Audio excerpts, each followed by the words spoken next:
मेरी बीवी के भाई और मेरी बीवी के भाई के पिता की इकलौती बहन के इकलौते भाई के इकलौते बेटे का आपस में क्या रिलेशन है? दोनों अलग अलग होते हैं क्या? पता करते हैं। हेलो एवरीवन, स्वागत है आपका एक बार फिर से गायत्रीज इंस्टीट्यूट के यूट्यूब चैनल पे। मैं हूं आशीष शर्मा और लास्ट क्लास में हम पढ़ रहे थे ब्लड रिलेशन।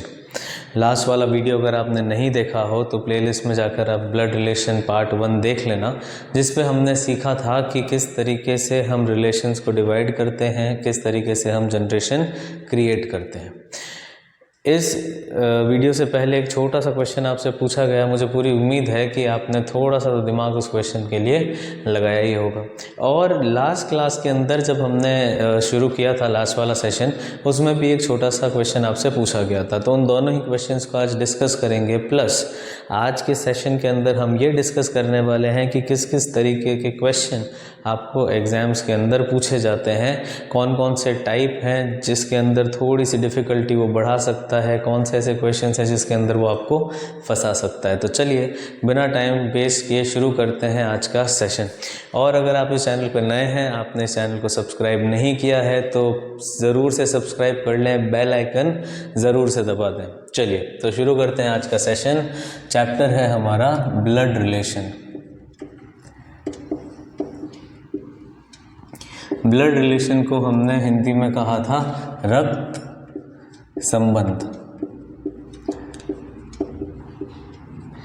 थोड़ा सा जल्दी से रिकैप करेंगे और पूरा जो लेक्चर है, इसका जो पार्ट 1 है वो प्लेलिस्ट में है, आप वहाँ से देख लीजिएगा। तो यहाँ पर थोड़ा सा हम जल्दी कर लेंगे क्योंकि हमें बहुत सारे क्वेश्चंस डिस्कस करने हैं। ब्लड रिलेशन को हमने 2 पार्ट्स में डिवाइड किया था। पहला पार्ट था हमारा जनरेशन, जिसे हिंदी में हम कहते हैं पीढ़ी, और दूसरा पार्ट था हमारा रिलेशन, जिसे हिंदी में कहते हैं संबंध। रिलेशन को हमने 2 पार्ट में डिवाइड किया था। एक वो रिलेशन जो हमें मिलते हैं बाय बर्थ, और एक वो रिलेशन जो हम खुद बनाते हैं यहाँ पर, वो रिलेशंस हैं मैरिज। बाय बर्थ जो हमें रिलेशन मिलते हैं वो फिर से 2 पार्ट्स में डिवाइड किए जाते हैं। पहला पार्ट रहता है हमारा पैटर्नल और दूसरा पार्ट रहता है हमारा मैटरनल। मैरिज से जो हमें रिलेशंस मिलते हैं वो कहलाते हैं इन लॉस। डन। ये था हमारा रिलेशन वाला सेक्शन। अब हम बात करते हैं जनरेशन वाले पार्ट की। जनरेशन वाला जो पार्ट है ये भी 2 पार्ट्स में डिवाइड किया जाता है।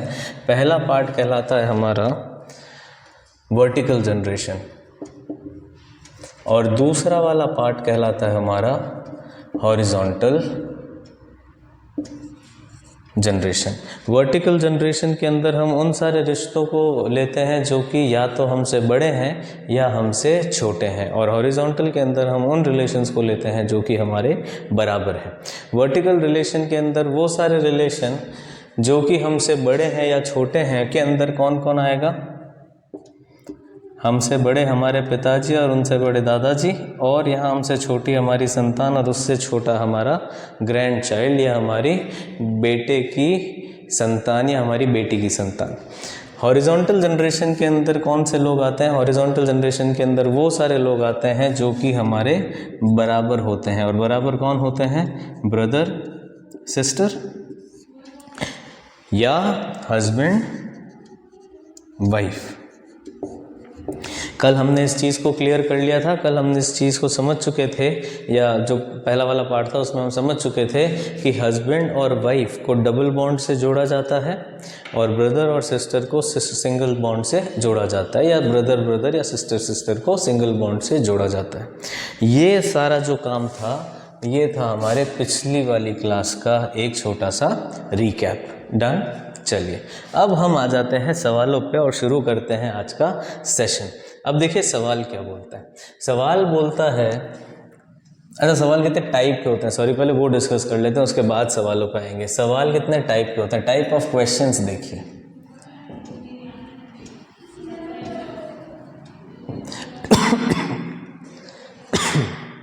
Excuse me. Type of questions देखें हमारे पास में कितने टाइप से क्वेश्चन बनते हैं। सबसे पहला वाला जो टाइप है, सबसे पहला टाइप बनता है हमारा पैराग्राफ टाइप। हिंदी में जिसे बोलते हैं गद्यांश प्रकार। दूसरा जो टाइप है, दूसरा वाला टाइप बनता है हमारा इक्वेशन। इक्वेशन को बोलते हैं समीकरण।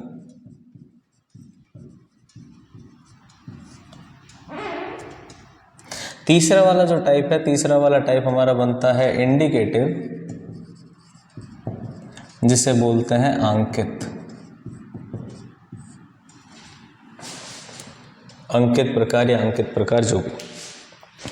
अभी जो दो क्वेश्चंस आपने उससे पहले लास्ट वाले वीडियो के अंदर स्टार्टिंग से पहले देखा था वो, और अभी इस वीडियो के स्टार्टिंग के अंदर जो आपने क्वेश्चन सुना है, जिस टाइप से वो क्वेश्चन बोला गया है, ये दोनों ही टाइप जो हैं ये इंडिकेटिव टाइप के सवाल होते हैं। बहुत ही मज़ा आने वाला है आपको, क्योंकि बहुत सारे रिलेशंस हम डिस्कस करने वाले हैं। कौन किसका नाना नानी, मामा मामी, दादा दादी, ये सब कुछ होगा इस सेशन के अंदर। तो शुरू करने से पहले कि कौन से क्वेश्चन किस तरीके से आएंगे, हमें ये जानना ज़रूरी है कि किस टाइप के क्वेश्चंस बनते हैं, ताकि हम टाइप अगर बाइफरकेट कर पाएँ तो हम थोड़ा सा दिमाग अच्छे से लगा पाएंगे। ठीक, चलिए सबसे पहला देखें। सबसे पहला वाला जो टाइप है वो है पैराग्राफ टाइप।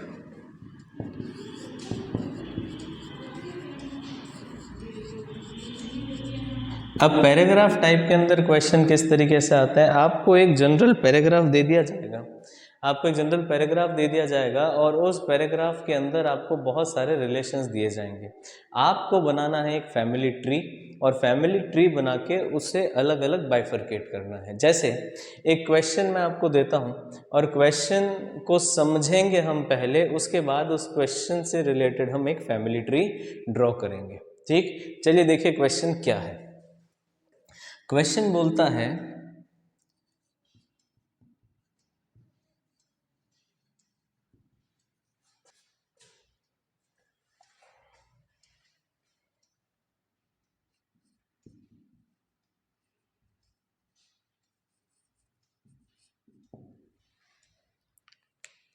चलिए ये एक पैराग्राफ बेस्ड क्वेश्चन है। ये एक पैराग्राफ बेस्ड क्वेश्चन है, और क्वेश्चन देखिए क्या बोलता है। क्वेश्चन कह रहा है, A is married to B, B is the only son of Q. ध्यान रखेंगे, सबसे इम्पोर्टेंट चीज़ आ जाती है एग्जाम के अंदर, ये ओनली, केवल, ये सबसे इम्पोर्टेंट रहता है। तो A is married to B and B is the only son of Q. उसके बाद है Q is husband of R, A is daughter of M and sister of D, Z is sister of B, C is brother of A, Y is son of A. अब ये जो हमारे पास में पूरा paragraph लिखा हुआ है, इस पैराग्राफ को हमें डिकोड करना है और हमें इसका बनाना पड़ेगा एक फैमिली ट्री। ठीक, चलिए देखते हैं फैमिली ट्री किस तरीके से बना जाएगा, वो हम एक बार बनाने की कोशिश करते हैं। इसका फैमिली ट्री बना रहे हैं हम यहाँ पे। ए इज मैरिड टू बी। अब देखो, ए और बी की शादी हो रखी है, मतलब ये डबल बॉन्ड से जुड़े हैं। हमें इनका जेंडर नहीं पता, तो अभी हम जेंडर नहीं लगाएंगे। उसके बाद लिखा है B is the only son of Q, B is the only son of Q, B इकलौता बेटा है। किसका इकलौता बेटा है? B is the only son of Q, B जो है वो क्यू का इकलौता बेटा है। Q is the husband of R, Q जो है वो पति है। किसका पति है? R का पति है। तो Q हो गया पति और R हो गई पत्नी। नेक्स्ट बोलता है A is the daughter of M, A जो है वो डॉटर है। किसकी डॉटर है? M की डॉटर है। एंड सिस्टर ऑफ D, और ये A जो है ये बहन है। किसकी बहन है? ये D की बहन है। Z is the sister of B, Z जो है वो किसकी बहन है साहब? Z जो है वो B की बहन है, और यहाँ पर माइनस हो गया। अब देखिए ध्यान रखिएगा, यहाँ पर बोला गया है B is the only son of Q। इसका ये मतलब नहीं है कि B Q की इकलौती संतान है, संतान नहीं है इकलौती। B जो है वो इकलौता बेटा है Q का, तो बहन तो हो सकती है। नेक्स्ट यहाँ पर दे रखा है C is the brother of A। C जो है वो A का भाई है। C A का भाई है, वो बिल्कुल यहाँ पर बन जाएगा। C जो है वो भाई है A का। और D का जेंडर नहीं था कि हमारे पास में, and sister of D। D का जेंडर नहीं गिवन है हमारे पास में। A is daughter of M and sister of D। ठीक है, C is brother of A हम यहाँ पर बना चुके। Y is son of A। Y जो है वो बेटा है A का। Y जो है वो बेटा है A का, और ये बन गया हमारा फैमिली ट्री। डन। अब क्वेश्चंस जो पूछे जाएंगे आपको ये देखकर उन क्वेश्चंस का आंसर करना है। बात समझ में आ रही है कि नहीं आ रही है? बड़े ही सिंपल तरीके से पैराग्राफ एक दिया जाएगा हमें, उस पैराग्राफ को हमें बिल्कुल सिंप्लीफाइड फॉर्म के अंदर एक फैमिली ट्री बना देना है। ये है हमारा फैमिली ट्री, और इस फैमिली ट्री को देखकर हमें हमारे सारे आंसर्स देने हैं।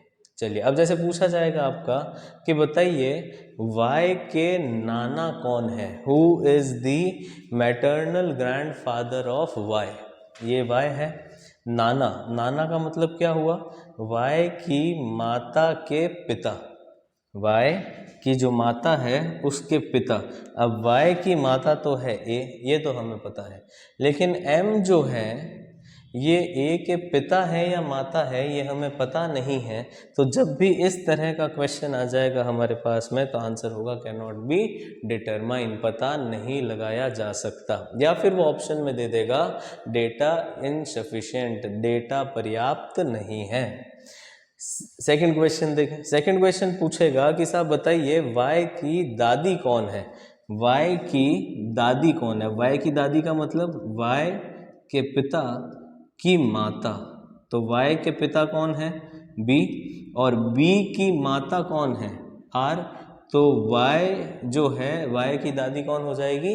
R हो जाएगी। क्या समझ में आ रहा है कि नहीं आ रहा? जो कल हमने पढ़ा था, जो इस ब्लड रिलेशन के फर्स्ट पार्ट के अंदर हमने पढ़ा था कि हमें हॉरिजॉन्टल जनरेशन्स बनानी है, हमें वर्टिकल जनरेशन्स बनानी है, तो ये हॉरिजॉन्टल जनरेशन और वर्टिकल जनरेशन इस तरीके से सजाई जाती है जिससे कि हम हमारे क्वेश्चन बड़े ही आराम से सॉल्व कर सकते हैं। ठीक, अब अगला क्वेश्चन है। अगला क्वेश्चन आपसे पूछेगा कि बताइए Y की भुआ कौन है? पैटर्नल आंट कौन है Y की? Y की पैटर्नल आंट मतलब Y के पिता की बहन। तो Y के पिता की बहन कौन है? Z है। तो भुआ कौन हो गई Y की? Z। अब आपसे पूछेगा बताइए कि Y के कंफर्म मामा जी कौन है? कंफर्म कि ये तो है ही, बाकी और कितने हैं पता नहीं, लेकिन कम से कम ये तो है ही। तो Y के मामा कौन हो गए? Y के माँ के भाई जो हैं वो Y के मामा है। देखो D का जेंडर हमें गिवन नहीं है, तो D मेल है या फीमेल हमें नहीं पता, तो हम ये तो नहीं बता सकते कि Y के कितने मामा हैं। लेकिन अगर क्वेश्चन पूछता है कि कंफर्म बताइए Y के मामा कौन है, जो क्वेश्चन के हिसाब से आपको समझ में आ रहा है, तो Y के कंफर्म मामा है C। क्या ये बात समझ में आ रही है कि नहीं आ रही है? एकदम एकदम सिंप्लीफाइड तरीके से, बहुत ज़्यादा दिमाग लगाने की कोई ज़रूरत नहीं है, पहला। दूसरा, बहुत सारी बार, बहुत सारी जगह, बहुत सारी बुक्स के अंदर आपको ऐसे बार बार रिलेशंस लिखने पड़ते हैं। हमें नहीं लिखने रिलेशन, हमें कोई थियोरिटिकल पेपर नहीं देना है, हमें ऐसा करना है जिससे कि हमारा क्वेश्चन सॉल्व हो जाए। यहाँ पर कोई एरोज बनाने की ज़रूरत नहीं है, कोई रिलेशन का नाम लिखने की ज़रूरत नहीं है, सीधा सीधा समझ में आ जाना चाहिए, बिल्कुल आराम से समझ में आ जाना चाहिए, बिना किसी प्रॉब्लम के, बिना किसी डाउट के समझ में आ जाना चाहिए। बात समझ में आ रही कि नहीं आ रही? और बहुत सारे क्वेश्चन करेंगे, और जैसे जैसे क्वेश्चन करेंगे वैसे वैसे आपको चीज़ें और अच्छे से समझ में आने लग जाएंगी। ठीक, चलिए, ये वाली चीज़ समझ में आई, ये क्वेश्चन समझ में आया, इसका फैमिली ट्री कैसे बनेगा वो समझ में आया। फैमिली ट्री हम बनाना और आराम से सीखेंगे, कोई जल्दबाजी नहीं है, बिल्कुल आराम आराम से चीज़ें सीखेंगे। देखिए एग्ज़ाम के अंदर एकदम फ्री के क्वेश्चन है, ये कुछ भी नहीं करना, क्वेश्चन खुद सब कुछ बना के देगा, हमें तो चीज़ों को तरीके से सजाना आना चाहिए। बात समझ में आ रही है कि नहीं आ रही है? बिल्कुल अच्छे समझ में आ रही है। तो चलिए एक और फैमिली ट्री अपन देखते हैं, एक और फैमिली ट्री डिस्कस करते हैं ताकि हम थोड़ा सा और उस चीज़ को अच्छे से समझ पाएँ। ठीक, चलिए देखते हैं एक और फैमिली ट्री। दो सवाल हैं आपकी स्क्रीन के ऊपर और उन दो सवालों के साथ में एक फैमिली ट्री बना हुआ है। ये एक रैंडम एक हाइपोथेटिकल फैमिली ट्री है, इसका कोई क्वेश्चन से किसी का कोई लेना देना नहीं है। हम बस इस ट्री को समझने की कोशिश करते हैं। हम क्या करेंगे, इस ट्री को समझने की कोशिश करेंगे। देखें ज़रा इस ट्री को, आप आराम से देखें इस ट्री को। इस ट्री को देखकर आपको जितने भी हॉरिजॉन्टल और वर्टिकल रिलेशंस हैं उन सारे रिलेशंस के बारे में बिल्कुल अच्छे से समझ में आ जाना चाहिए। देखो हॉरिजॉन्टल रिलेशन हमारे पास में कौन कौन सा है, ये है हमारा हॉरिजॉन्टल, ये है पूरा हॉरिजॉन्टल और ये है हॉरिजॉन्टल, ठीक, मतलब ये सेम जनरेशन वाले हैं। उसके बाद है हमारे पास में वर्टिकल के अंदर देखो एक ये सेट ऑफ वर्टिकल है, एक ये पूरा सेट ऑफ वर्टिकल है, तो ये दो वर्टिकल सेट ऑफ रिलेशन है, मतलब ये बड़े और छोटे को दर्शाते हैं। डन। देखिए बड़े आराम से करेंगे, कहीं पर भी रिलेशन का नाम लिखने की कोई ज़रूरत नहीं है, बहुत आराम से बिल्कुल मज़े से सवाल सॉल्व होंगे, बस आपको तरीका समझ में आ जाना चाहिए। सबसे पहले देखें आप ऊपर से शुरू करते, स्टार्टिंग फ्रॉम टॉप। y और z या z, y माइनस मतलब फीमेल है, z प्लस मतलब मेल है, तो y और z आपस में क्या है, पति पत्नी है। ये वाला देखें m प्लस है मतलब मेल है, q माइनस है फीमेल है, डबल बॉन्ड से जुड़े हुए हैं, मतलब ये दोनों कौन है, पति पत्नी है। तो एक पति पत्नी का जोड़ा है y और z, दूसरा पति पत्नी का जोड़ा है m और q। हाँ या ना, समझ में आ रहा है, बड़े आराम से, कोई तकलीफ नहीं है। उसके बाद में m से नीचे वर्टिकल जनरेशन में नीचे आ रहा है, मतलब संतान है, a जो है वो z की या z की क्या है, संतान है, और d a का भाई है, माने ये d जो है ये भी y और z की क्या हो गई, संतान हो गई। समझ में आया कि नहीं आया, बड़े आराम से, कोई तकलीफ नहीं। देखो y और z हस्बैंड वाइफ, इन दोनों की दो संतान, एक D और एक A, दोनों पे प्लस लगा हुआ है, मतलब दोनों ही लड़के हैं। उसके बाद में M और Q पति पत्नी है और इनकी दो संतानें हैं, एक B है नेगेटिव मतलब फीमेल है, C भी फीमेल है, मने Y और Z की दो संतानें D और A दोनों ही मेल हैं। M और Q की दो संतानें, एक है B और दूसरा है C, एक दोनों ही फीमेल है। अब यहाँ पर सिंगल सिंगल बॉन्ड लगा हुआ है, मतलब भाई बहन है, बहन बहन है, भाई भाई है। A और B के बीच में डबल बॉन्ड है, डबल बॉन्ड का मतलब इन दोनों की हो रखी है शादी। तो जब A और B के बीच में डबल बॉन्ड आ गया तो ये बन गए पति और ये बन गई पत्नी। इसके बाद फिर एक वर्टिकल जनरेशन शिफ्ट हो रहा है नीचे, मतलब H और O संतानें हैं, किसकी संतानें हैं, A और B की। H माइनस मतलब फीमेल है और Q प्लस मतलब O प्लस मतलब मेल है। ये है ये सारा कंप्लीट रिलेशन। अब देखो आपसे सवाल पूछूंगा मैं और उन सवालों का आपको जवाब देना है, बिल्कुल ईमानदारी से जवाब देना है, बिल्कुल एकदम झटके के अंदर आंसर आना चाहिए और बिल्कुल मज़ा आ जाए ऐसा आंसर आना चाहिए। देखो ज़रा H का अगर मैं पूछता हूँ, बताओ ज़रा H की मासी कौन है, H की मासी, जल्दी जल्दी जवाब देंगे, दिमाग के अंदर एकदम आ जाना चाहिए। H की मासी कौन है, H की मासी, देखो H की माँ है B और B की बहन है C, तो H की मासी कौन हो गई, C। बताओ ज़रा O के चाचा कौन है, चाचा या ताऊजी जो भी, O के चाचा, हम चाचा पकड़ के चलते हैं, O के चाचा कौन है, देखो O के पिता है A और A का भाई है D, तो O के चाचा कौन हो गए, D। H के भी चाचा कौन हो गए, D। बात समझ में आ रही है कि नहीं आ रही है, बिल्कुल आराम से, बिल्कुल कोई बिना किसी लोड के, बिना कुछ लिखे हुए, कोई रिलेशन का नाम नहीं लिखना, कुछ एरोज नहीं बनाने, कुछ कोई फैंसी काम नहीं करना है, सीधा सीधा आंसर आना चाहिए।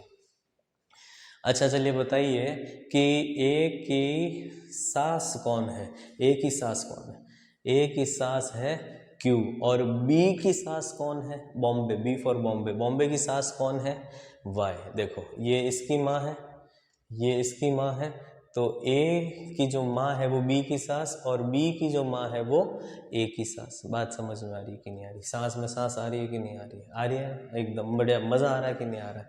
देखो मज़ा आ रहा है, अच्छा लग रहा है सेशन, तो सेशन को लाइक ज़रूर कर देना, बस हाँ लाइक करते रहना, आप सेशन को लाइक कर दो ताकि मुझे भी मज़ा आता रहे। चलिए अब हम बात करते हैं जल्दी से हम बात करते हैं। अच्छा, एक और चीज़ मुझे बताइए, ये तो सारे चाचा मामा ताई जी बुआ ये सारे रिश्ते तो ठीक है, ए के पिता और बी की माता का क्या रिलेशन है? ए के पिता और बी की माता का क्या रिलेशन है? अब आपके मन में आ रहा होगा सर ये तो सगे हैं, संबंधी हैं, हमारी मारवाड़ी में कहते हैं ब्याण जी हैं सा, है नहीं, ब्याण जी ब्याण सा, बहुत सारे नाम दिए जाते हैं। पर ये सारे जो नाम है ये प्यार मोहब्बत के नाम है। क्या नाम है? ये सारे प्यार मोहब्बत के नाम है। एक्चुअल में इस रिलेशन का ऐसा कोई नाम होता नहीं है। ये रिश्ता क्या कहलाता है? ये रिश्ता फिलहाल तो कुछ भी नहीं कहलाता है। लेकिन फिर भी अगर आपसे पूछ लिया जाए कि नहीं साहब बताइए ही बताइए हमें कि इस रिश्ते का क्या नाम है, तो हमेशा ध्यान रखेंगे जब भी इस तरह का कोई रिश्ता पूछा जाए तब जहां तक आप डायरेक्टली आ सकते हैं उस रिश्ते को पकड़ के उसका उस आगे वाले एलिमेंट से क्या रिलेशन है वो रिलेशन बताएंगे। जैसे मैंने आपसे पूछा कि Z का Q से क्या रिलेशन है, ए के पिता का B की माता से क्या रिलेशन है। तो साहब देखो ये Z जो है ये B का ससुर है और ये B जो है ये इसकी बहू है, डॉटर इन लॉ है। तो सीधा सीधा रिलेशन क्या बनता है? Mother of daughter in law. अगर Z से पूछा जाए बताओ Q से आपका क्या रिलेशन है, तो Z क्या बोलेगा कि साहब ये जो है मेरी जो बहू है उसकी माँ है, she is the mother of my daughter in law. क्या बात समझ में आ रही है कि नहीं आ रही है? बिल्कुल अच्छे समझ में आ जानी चाहिए। उसी तरीके से हमारे पास में देखो एक और रिश्ता है। यहाँ पर आपसे पूछा जाएगा ये जो D है D, इस D का C से क्या रिलेशन है। वो देखी होगी आपने मूवी हम आपके हैं कौन, बिल्कुल सलमान खान और माधुरी दीक्षित। तो सलमान खान का माधुरी दीक्षित से क्या रिलेशन है?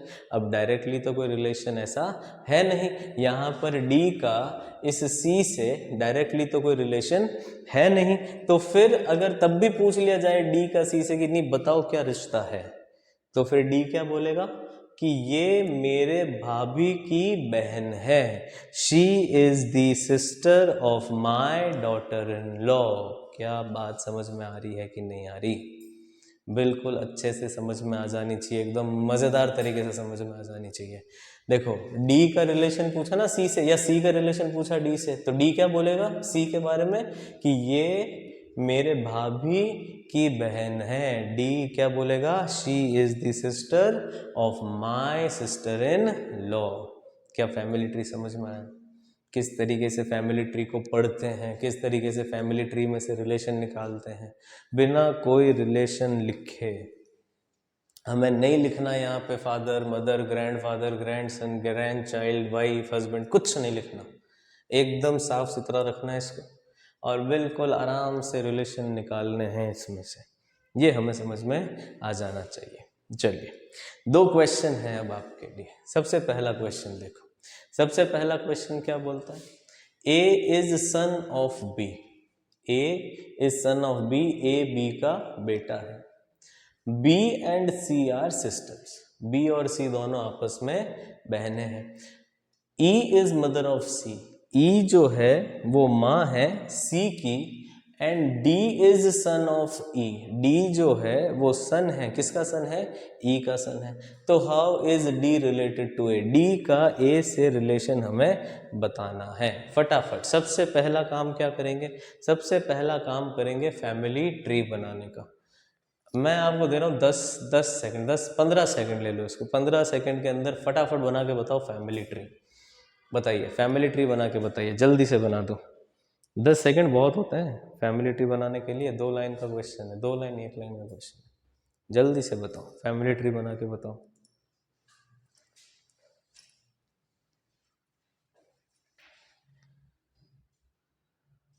हाँ साहब,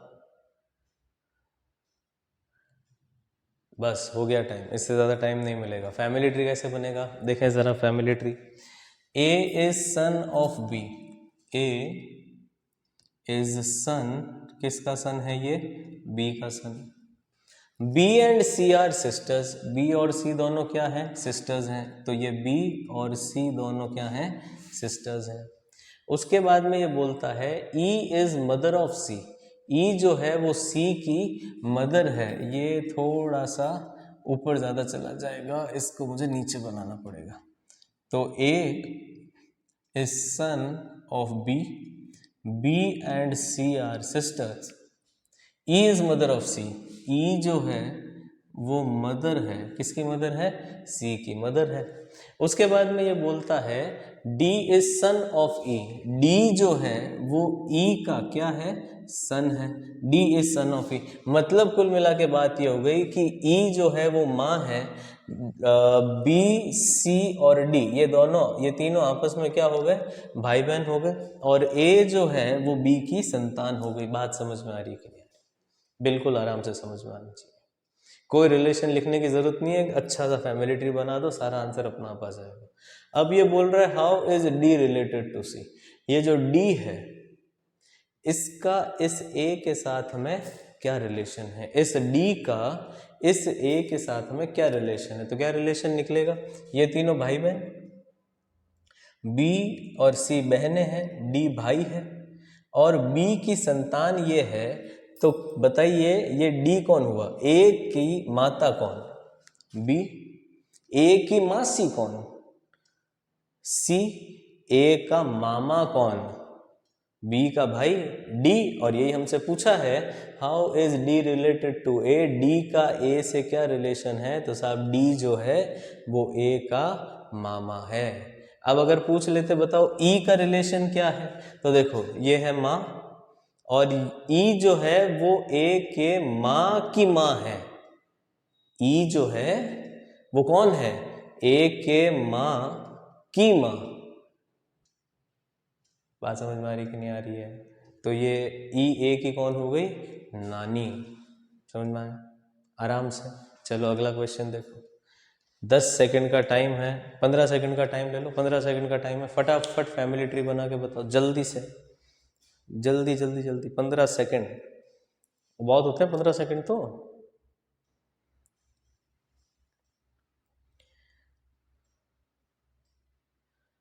बस 5 सेकंड और बचे हैं,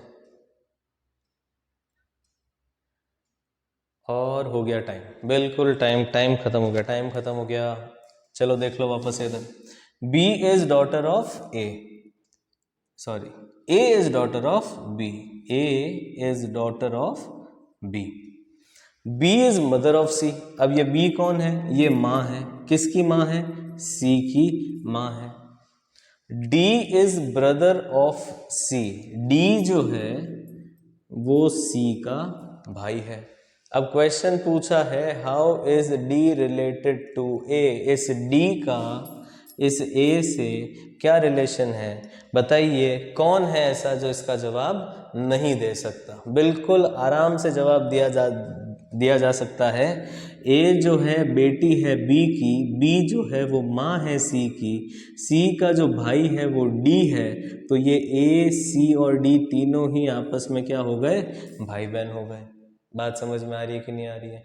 तो ए सी और डी भाई बहन हो गए। क्वेश्चन पूछा गया डी का ए से क्या रिलेशन है? डी जो है वो ए का भाई है, ब्रदर है। अगर यहीं पे पूछ लेते कि सी का ए से क्या रिलेशन है, तो हम क्या बोलते? कैन नॉट बी डिटरमाइन, पता नहीं लगाया जा सकता, क्योंकि सी का जेंडर गिवन नहीं है। क्या ये बात समझ में आ रही है सबको? हाँ या ना? अगर समझ में आ रही है तो बिल्कुल लाइक ज़रूर कर देना वीडियो को कि बहुत अच्छे से समझ में आ रही है सर, बिल्कुल मज़ा आ रहा है, बहुत सिंप्लीफाइड तरीके से चीज़ें चल रही हैं। बहुत सारे क्वेश्चन हम ब्लड रिलेशन के करने वाले हैं, उसके लिए ये कॉन्सेप्ट समझना बहुत ज़रूरी है। अगर आप इस वीडियो को डायरेक्टली देख रहे हैं तो रिक्वेस्ट है आपसे कि ब्लड रिलेशन पार्ट 1 ज़रूर से देख लेना, क्योंकि उसके अंदर सारा थियोरेटिकल पार्ट था। यहाँ पर अभी हम डायरेक्टली क्वेश्चंस कर रहे हैं, उसमें हमने सिर्फ थ्योरी पढ़ी थी कि किस तरीके से रिलेशंस को सजाया जाता है। ठीक, चलिए नेक्स्ट क्वेश्चन देखते हैं। नेक्स्ट क्वेश्चन, क्वेश्चन आपके सामने बोर्ड पर आ चुका है। K is sister of S, S is married to M, M is father of R, Q is son of P, S is mother in law, और ये सारी चीज़ें। अच्छा, ये क्वेश्चन सॉल्व करें उससे पहले एक और क्वेश्चन कर लेते हैं, जो क्वेश्चन हमने कल पार्ट ए के अंदर स्टार्टिंग के अंदर डाला था। क्वेश्चन था कि दीपक और आशीष आमने सामने वहाँ पे मार्केट में मिले हैं, और दीपक ने पूछा आशीष से कि जो जिस बच्ची के साथ में वो है, वो बच्ची कौन है। तो आशीष ने क्या जवाब दिया था? मेरे चाचा के इकलौते भाई। अब आशीष के चाचा के इकलौते भाई, तो आशीष के पिता, तो आशीष के पिता आशीष के चाचा के इकलौते भाई की इकलौती बहन, मतलब आशीष की बुआ की इकलौती बेटी, मतलब वो लड़की कौन थी? आशीष के बुआ की बेटी थी, मतलब आशीष की कज़न थी, बहन थी। ये जब सेशन हमने स्टार्ट किया उससे पहले हमने एक क्वेश्चन पूछा था। क्वेश्चन क्या था कि मेरी पत्नी के भाई और मेरी पत्नी के भाई के पिता की इकलौती बहन के इकलौते भाई के बेटे का क्या रिलेशन है? दोनों एक ही तो है। फिर से सोचना आप इस बारे में, तब तक हम इस क्वेश्चन को समझते हैं। चलिए, क्वेश्चन है मेरे पास में, के इज सिस्टर ऑफ एस, के एस की बहन है। चलो फैमिली ट्री बना लेते हैं, साथ साथ में फैमिली ट्री बना लेते हैं। या पहले एक बार आप ट्राई करोगे? ठीक है, आप लोग ट्राई करो। 20 सेकंड देता हूँ आपको इस चीज़ के लिए। 20 सेकंड, फटाफट ट्राई कर लो। 20 seconds, time starts now. 20 seconds, फटाफट ट्राई करो।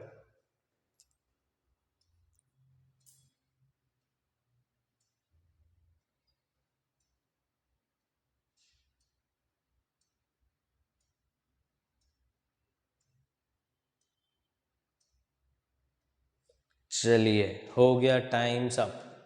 अब क्वेश्चन क्या बोलता है वो देखो। के इज सिस्टर ऑफ एस, के जो है एस की बहन है। फटाफट से बना लेते हैं, के एस की बहन कैसे बनती है। के इज सिस्टर, किसकी सिस्टर है साहब? एस की सिस्टर है। K is sister of S. S is married to M, S की शादी किससे हो रखी है? एम से हो रखी है। जेंडर अभी तक दोनों के ही पता नहीं है। M is father of R, और यहाँ पर हमें जेंडर पता चलता है। एम जो है वो फादर है, किसका फादर है? आर का फादर है। और एस कौन है? फीमेल। नेक्स्ट हमारे पास में है Q is son of P.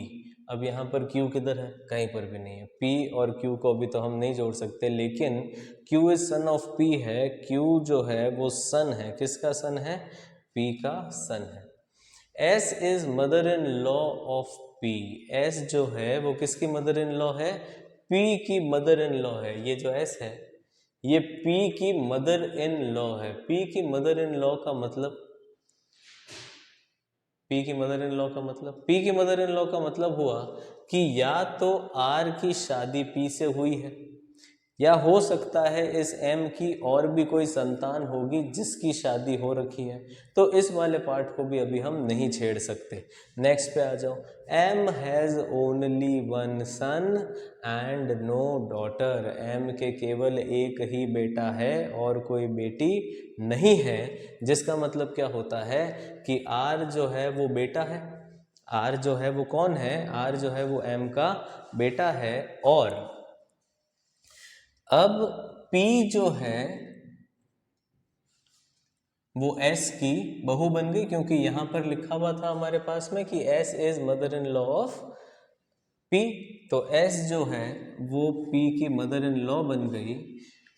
और ये जो P है इसके एक बेटा था, उसका नाम क्या है? Q है उसका नाम। ठीक, देखें जरा अब कौन सा रिलेशन बच गया। के इज मैरिड टू टी, के की शादी किससे हुई है? टी से। के की शादी किससे हुई है? टी से शादी हुई है। एन इज डॉटर ऑफ के, और एन जो है वो डॉटर है, किसकी डॉटर है? के की डॉटर है। सब फटाफट से इस फैमिली ट्री को समझिए, जल्दी से समझिए इस फैमिली ट्री को कि क्या बोलता है ये फैमिली ट्री। टी और के पति पत्नी है, एक सेकेंड, के इज मैरिड टू टी, के क्योंकि पहले से ही फीमेल बताई गई है तो टी जो है वो डेफिनेटली मेल होगा। हाँ अभी ठीक है, अब समझिए इस चीज़ को।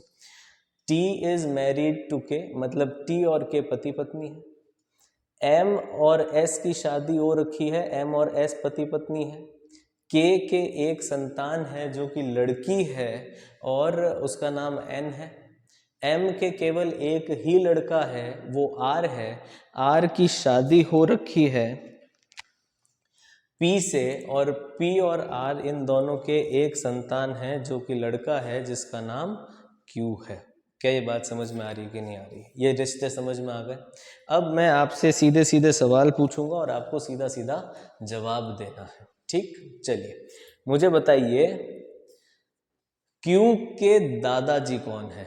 क्यू के दादा कौन है? फटाफट से जल्दी से आंसर आ जाना चाहिए अब तो। क्यू के दादा कौन है? जल्दी बताओ। क्यू के दादा, क्यू के माता पिता, क्यू के पिता, और क्यू के पिता के पिता एम, तो क्यू के दादा कौन है?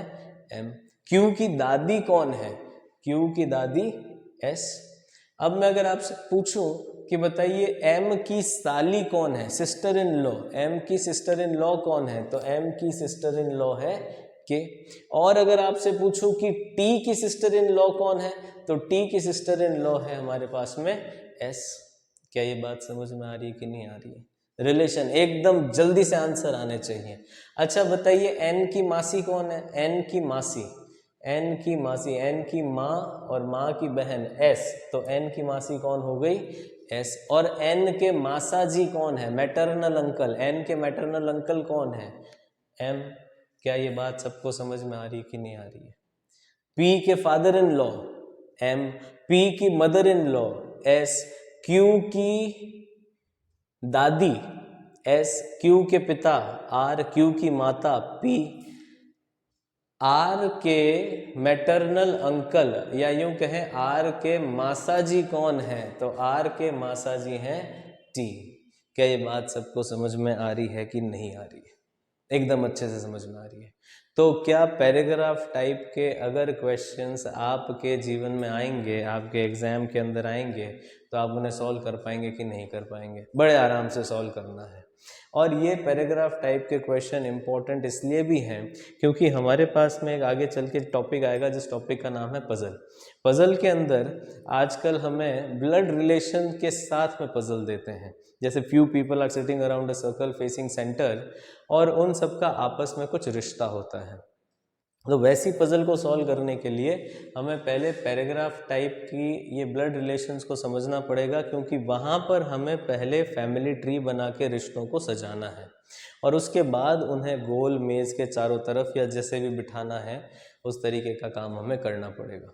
तो पैराग्राफ टाइप क्वेश्चंस जो हैं इस तरीके से आपको सॉल्व करने हैं। डन। अगर आपको ये सेशन अच्छा लगा है, अगर जो हमने क्वेश्चन किए हैं वो आपको डायरेक्टली समझ में आए हैं, तो आप इस सेशन को लाइक ज़रूर से कर देना। देखिए बहुत छोटे छोटे सेशंस बना रहा हूँ मैं, ताकि बहुत ज़्यादा लंबे सेशंस के अंदर स्टूडेंट्स भी बोर हो जाते हैं, अच्छा भी नहीं लगता उन्हें। बहुत छोटे छोटे सेशंस क्रिएट कर रहा हूँ। हर सेशन के अंदर एक टॉपिक क्लियर करेंगे, आराम से चलेंगे, कोई जल्दबाजी नहीं है। नीचे डिस्क्रिप्शन के अंदर गायत्रीज इंस्टीट्यूट की वेबसाइट का लिंक दे रखा है। वेबसाइट पर आप जब जाएंगे तो वहाँ पर एक सेक्शन है स्टडी मटेरियल का, क्लासरूम शीट्स का। वहाँ उन क्लासरूम शीट्स के सेक्शन के अंदर आपको ब्लड रिलेशन के बहुत सारे क्वेश्चंस मिल जाएंगे। तो वहाँ पर जाकर आप वो शीट्स ले सकते हैं और वहाँ से आप क्वेश्चन सॉल्व करना शुरू कर सकते हैं। जब हम ये टॉपिक पूरा कंप्लीट कर लेंगे तो इस टॉपिक के बहुत सारे क्वेश्चंस लेंगे, जिसमें ऐसे क्वेश्चंस भी होंगे जो मेंस में आने जैसे भी होंगे। उम्मीद करता हूँ आपको ये सेशन बिल्कुल बहुत अच्छा लगा होगा। अगर अच्छा लगा है आपको तो आप इस सेशन को लाइक ज़रूर से कर देना, शेयर कर देना अपने फ्रेंड्स के साथ में। सब्सक्राइब नहीं किया है तो सब्सक्राइब ज़रूर से सब्सक्राइब कर देना। इनइक्वालिटी का सेशन भी आपको प्लेलिस्ट के अंदर मिल जाएगा, अगर आपने नहीं देखा है तो आप ज़रूर से उसे देखना। ठीक, चलिए, थैंक यू।